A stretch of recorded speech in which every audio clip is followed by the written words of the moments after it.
အားလုံးပဲမင်္ဂလာပါခင်ဗျာ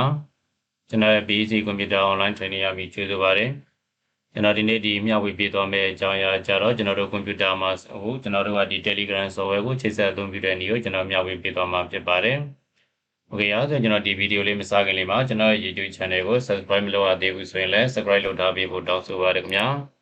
ကျွန်တော်ဒီနေ့ဗီဒီယိုတစ်တွေကိုကြည့်ချင်တယ်ဆိုရင်တော့ဘေးကချက်ပေးခေါင်းလောင်းလေးကိုလည်းနှိပ်ပြသွားကြပါအောင်ခင်ဗျာကျွန်တော်ရဲ့ Facebook page နဲ့ Telegram တို့မှာလည်းလာရောက်လေ့လာကြဖို့ဖိတ်ခေါ်ပါတယ်။ Okay အားဆိုကျွန်တော်ဒီဗီဒီယိုလေးစလိုက်အောင်ပါ။အဲ့တော့ကျွန်တော်တို့ကဒီဖုန်းထဲမှာအသုံးပြုတဲ့နေရာတော့ကျွန်တော်ကလည်းတင်ပေးထားတာရှိတယ်။သူကတော့လွယ်တယ်ပေါ့နော်။ Telegram အခုကကျွန်တော်တို့ကလူသုံးရလဲများတယ်။ပြီးတော့လွယ်တကူနဲ့ဖွင့်လို့ရတယ်ကျွန်တော်တို့ဖုန်းနံပါတ်နဲ့ပဲဖြစ်ဖြစ် Gmail နဲ့ပဲဖြစ်ဖြစ်ပေါ့နော်။ Okay အဲ့တော့အခါကျတော့ကျွန်တော်တို့ကဒီမှာ Telegram ကိုကွန်ပျူတာထဲမှာတည်သုံးမယ်ဆိုရင်အရင်ဆုံးကျွန်တော်တို့က software ရှိရမှာဖြစ်ပါတယ်။အဲ့တော့ဒါဆိုကျွန်တော်ကဒီ Chrome browser တွေကိုသွားလိုက်တော့ဗောနော်အဲ့တော့ကိုကြိုက်တဲ့ browser တွေကိုသွားပြီးသွားတဲ့အခါကျကျွန်တော်ဒီပေါ်မှာ Telegram လို့ရိုက်ရှာလိုက်ဗောနော်ဒီမှာဆိုကျွန်တော်ကရှိထားပြီးသားဆိုတော့ Telegram ကိုနှိပ်လိုက်ပြီးသွားတဲ့အခါကျကျွန်တော်တို့ဒီအပေါ်ဆုံးက Telegram desktop Telegram app for laptop ဆိုတာဗောနော်ဒါတော့ကျွန်တော်ကဒီ laptop နဲ့သုံးတာမလို့ laptop ကိုကျွန်တော်ရွေးချယ်လိုက်တာဒါပြဿနာတော့မရှိဘူးဒီမှာပဲကျွန်တော်တို့နှိပ်လိုက်လေရနော်ဒါကျွန်တော်ကပထမတစ်ချိန်ဝင်လာပြီးသားရှိလို့ဒီပုံစံမျိုး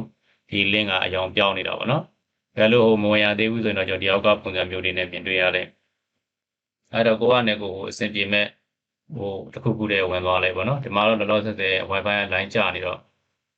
သိမဒီအဲ့တော့ကျွန်တော် line မကောင်းတော့မပြတော့ဘူးဒီမှာဝင်လိုက်လို့ရှိရင်ကျွန်တော်တို့ကဒီ Telegram ကို laptop ဒီကွန်ပျူတာမှာသုံးပါလားဒါမှမဟုတ်ကျွန်တော်တို့ iPhone သုံးပါလားဒါမှမဟုတ်ကျွန်တော်တို့ကဒီမှာရိုးဒီ Android မှာသုံးမလားဆိုတော့သူမေးလိုက်မယ်နော်ကျွန်တော်က laptop မှာသုံးမယ်ဆိုရင်ဒီကွန်ပျူတာမှာသုံးမယ်ဆို Windows အတွက်ကိုကျွန်တော်တို့ထောင်းလုပ်တော့နော်ဒီမှာကျွန်တော်က Wi-Fi line မကောင်းတဲ့အခါကျတော့မလုပ်ပြတော့ဘူးနဲ့ကြည့်ရတာကြားနေတယ်စောင့်နော်အဲ့တော့ဒီမှာ download ဆွဲလိုက်ပြီးသွားတဲ့အခါကျရင်ကျွန်တော်ဒီမှာကွန်ပျူတာလေးကိုသွားလိုက်ပြီးရင်ကျွန်တော်ဒီနေရာမှာ download ဆွဲတဲ့ဝင်လိုက်နော်အဲ့ဒါဆိုရင်ကျွန်တော်ဒီနေရာမှာတွေ့လိုက်မှာဒါ Telegram S ဆိုပြီးတော့ဒီမှာဝင်နေလိုက်နော်ဒီ software လေးပေါ့တို့ပဲကျွန်တော်တို့ကဒီနေရာမှာ right click ထောက်ပြီးတော့ဒီဘာမှဖြည့်ပြရမလို့နော်ဒီပေါ်ဆုံးကကျွန်တော်တို့က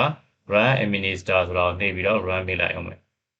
ပြီးရင်ကျွန်တော်ဒီနေရာမှာဘာမှဖြည့်ပြရမလို့အင်္ဂလိပ်ကိုထားပြီး okay ဖြည့်လိုက်မယ်ဒါတော့သူက C program နဲ့ကိုသွားမယ်လို့သူပြောနေတာပေါ့နော်ဒါ Windows ရှိတဲ့အခန်းတွေကိုသွားမှာဘာမှပြင်ပေးစရာမလိုဘူး browser မှာဘာမှမချိန်မနဲ့ပြီးရင်ကျွန်တော်ဒီနေရာမှာ next ဆိုတော့ဆက်သွားလိုက်เนาะဒါကကျတော့ဒီ Telegram desktop ပေါ့เนาะဆိုသူ့ရဲ့ဒီဟိုပေါ်တက်လာမယ်လို့ပြောနေတယ်ဒီမှာကျွန်တော်တို့ကဒီမှာကျတော့ဒီ create start menu folder ဆိုတာကဒီမလိုချင်ဘူးဆိုလို့ရှိရင်ပေါ့เนาะကျွန်တော်တို့ကဒီမှာstart menu မှာမလိုချင်ဘူးဆိုတော့ဒီမှာမှန်ချပေးလိုက်လို့ရတယ်ဒါပေမဲ့ဘာမှမပေးနဲ့ဒီတိုင်းပဲဆက်ပြီးတော့ next ဆိုတော့သွားလိုက်เนาะဒါကတော့ကျွန်တော်တို့ဒီ computer desktop မျက်နှာပြင်ကို shortcut key တက်လာမယ်လို့ပြောတာဖြစ်ပါတယ်။သူ့ဖြုတ်လိုက်ရင် shortcut key တက်လာမှာမဟုတ်အဲ့တော့ဒီတိုင်းပဲကျွန်တော်တို့ထားလိုက်မယ်။အမှန်ကြတိုင်းထားပြီးတော့ next ကိုပဲဆက်သွားလိုက်။ဘာမှတော့မလုပ်ဒီတိုင်းပဲကျွန်တော် next ကိုပဲဆက်သွားပြီး install ပေးနိုင်ရ။နော်သူကတော့ဘာမှတိလက်ခဲမရှိအလွယ်တကူနဲ့ကျွန်တော်တို့ install တင်ပေးလိုက်အောင်။ Okay အဲ့ဒါကြောင့်ဒီမှာပြီးသွားပြီပေါ့နော်။ပြီးသွားတဲ့ခါကျတော့ကျွန်တော်ဒီမှာ finish ကိုနှိပ်ပေးလိုက်Okay အဲ့ဆိုရင်ကျွန်တော်တို့ဒီမှာ software ကကျွန်တော် install တင်ပြီးသွားပြီပေါ့နော် software install တင်ပြီးတဲ့အခါကျရင်များသောအားဖြင့်ကျွန်တော်ကတစ်ခါတည်းတက်ပြီးတော့ပွင့်လာတယ်မပွင့်မှုဆိုရင်လည်းကျွန်တော်ကဒီမှာ desktop ကပြီးတော့သွားလို့လည်းရတယ်เนาะကျွန်တော်ကကျတော့ဒီမှာထည့်ထားပြီးသားမလို့ဒီကသွားလို့လိုက်တာ Okay အဲ့တော့ကျွန်တော်တို့ကစပြီးပွင့်လာတယ်ဆိုလို့ရှိရင်အခုလိုပုံစံမျိုးနဲ့ကျွန်တော်တို့မြင်တွေ့ရမှာဖြစ်ပါတယ်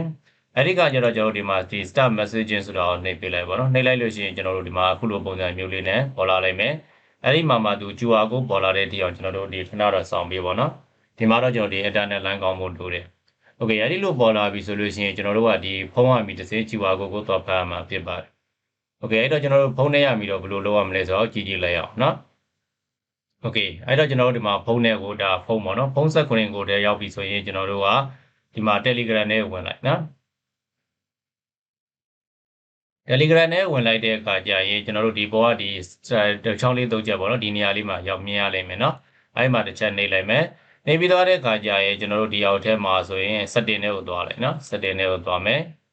setting နဲ့ကိုသွားပြီးသွားတဲ့အခါကျရင်ပုံနည်းနည်းလေးဆွဲလိုက်ပုံ Okay အဲ့ဒီမှာကျွန်တော်တို့ကဒီမှာ device ဆိုတာကိုတွေ့ရလိမ့်မယ်အဲ့ဒီမှာတစ်ချက်နှိပ်လိုက်ပါနေပြီးသွားတဲ့အခါကျရင်ကျွန်တော်တို့ဒီမှာဒီ link desktop device ဆိုတာတွေ့ရလိမ့်မယ်အဲ့ဒီမှာနှိပ်ပေးလိုက်ပါနှိပ်လိုက်ပြီးသွားတဲ့အခါကျရင်ကျွန်တော်ဒီမှာလှမ်းပြီးတော့ computer ကိုလှမ်းပြီး QR code စကန်ဖတ်လိုက်ပါနော်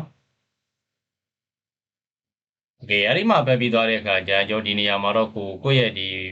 password ပေါ့နော် password ကိုထည့်ပေးရမှာဖြစ်ပါတယ်အဲ့ဒါကျွန်တော်ဒီနေရာမှာ submit ဆိုတော့နှိပ်ပေးလိုက်ပါ โอเคဒါဆိုလို့ရှိရင်ကျွန်တော်တို့ဒီမှာဝင်သွားပြီပေါ့နော်ဒါဆိုကျွန်တော်တို့ကကွန်ပျူတာထဲမှာအသုံးပြုလို့ရပြီဖြစ်ပါတယ်ဖုန်း screen ကိုကျွန်တော်တို့ဖုန်းထဲမှာကျွန်တော်တို့ဒီအသုံးပြုသလိုပေါ့နော် Telegram ကိုကွန်ပျူတာမှာကျွန်တော်တို့အလွယ်တကူနဲ့အသုံးပြုလို့ရမှာဖြစ်ပါတယ်နောက်ပိုင်းနေ့ကျရင်တော့ကျွန်တော်ဒီ Telegram သုံးတဲ့အခါမှာမဖြစ်မနေကျွန်တော်လုံးဆောင်နေတဲ့အချက်တွေဆိုပြီးနောက်တဲ့ဗီဒီယိုပိုင်းတစ်ခုအနေနဲ့ကျွန်တော်ဆက်လက်ပြီးတော့